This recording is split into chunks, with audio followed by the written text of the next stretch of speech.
देखिए स्टूडेंट, अब हम देखते हैं अकाउंटिंग ट्रीटमेंट ऑफ लेगेसी। ये एक विल होती है बेटा, जो डिजीज पर्सन जो है छोड़ के जाता है, तो वो कुछ डोनेशन दे के जाता है, तो उस डोनेशन का हम कैसे ट्रीटमेंट कर सकते हैं। तो बड़े ध्यान से समझो, लिखो ध्यान से। Legacy is the amount received as donation. वो कैसे मिलती है मेरे बेटे? एक डोनेशन के तरीके से, under will of a diseased person.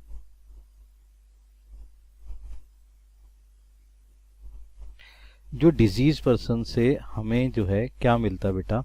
एक अमाउंट मिलता है उसकी विल पर, कि उसने एक वसीयत छोड़ के गया है। तो वो जो डोनेशन मिलती है उसे हम क्या बोलते हैं मेरे बच्चे? उसे हम बोलते हैं लेगेसी बोलते हैं। बात समझ रहे हैं? अब बहुत ही ध्यान से समझने वाली है कि जो सर वो अमाउंट दे के गया है, उसका ट्रीटमेंट जो अकाउंटिंग होगा वो किस तरीके से करना होगा। तो इसको हम क्या करते हैं, लिखते हैं the donor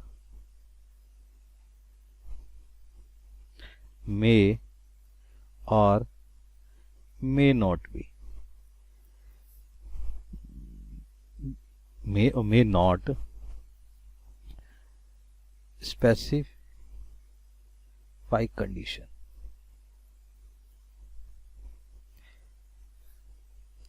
for its use।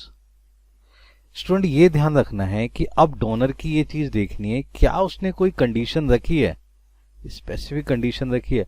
वो रख भी सकता है और नहीं भी रख सकता। सही है जी, उसके विल में लिखा भी हो सकता है कि भाई नहीं, ये पैसा आपने बिल्डिंग के लिए इस्तेमाल करना है, या कुछ भी उसने कहा नहीं, ये आपने बस इस एनजीओ को दे देना है, यहाँ वो अपनी तरीके से इस्तेमाल कर लेंगे। तो वो हमें चेक करना है कि क्या ऐसा कुछ लिखा है। ठीक है, उसके हिसाब से हम देखेंगे।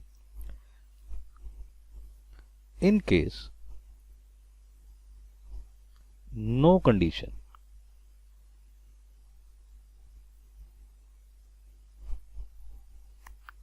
is specific,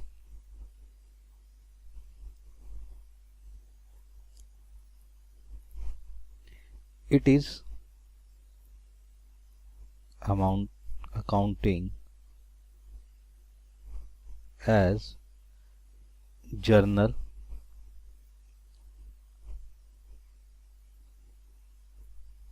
donation.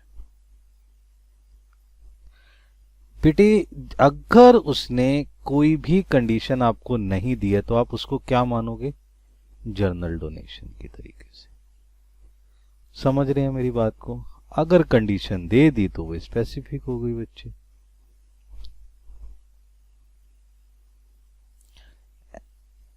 And if a condition is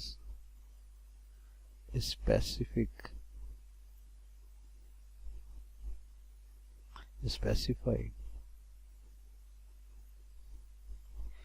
it is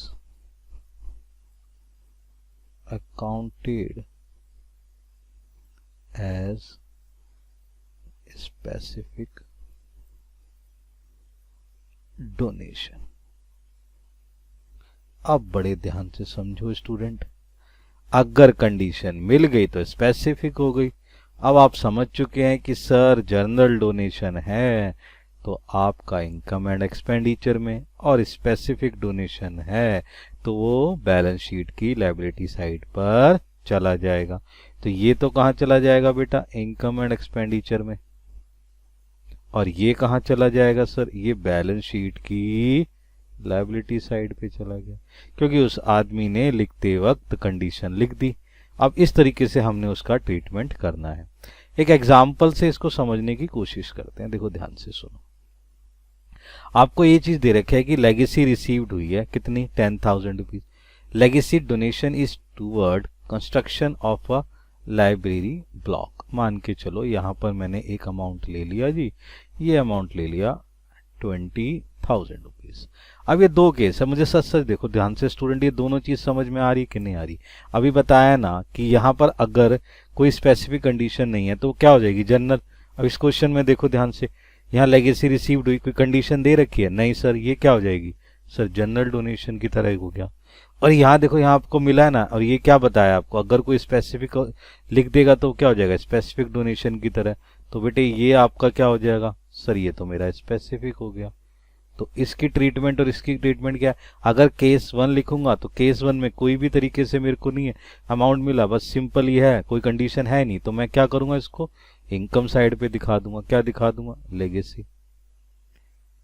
ये लेगेसी मुझे रिसीव्ड, कितनी रिसीव्ड होगी सर, 10,000। ये लो जी 10,000 मैंने यहाँ दिखा दिया। अब ये तो हो गया केस 1, ठीक है, ये तो हो गई भैया केस 1 की बात। ये लो जी केस 1 में क्या करना है। अब केस 2 में क्या है, केस 2 में लिख दिया है तो लाइब्रेरी के लिए मिला है, तो कितना पैसा मिला है 20,000। तो कंडीशन हो गई ना, स्पेसिफिक कंडीशन हो गई स्टूडेंट, समझने याद करो। तो अब इसको मैं कहाँ लिखूंगा, ये यहाँ लिख दूंगा आपकी लाइबिलिटी साइड पर, ठीक है। तो लेगेसी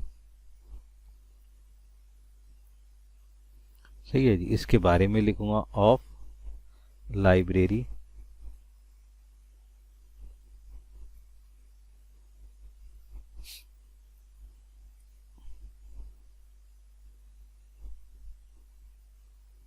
ब्लॉक।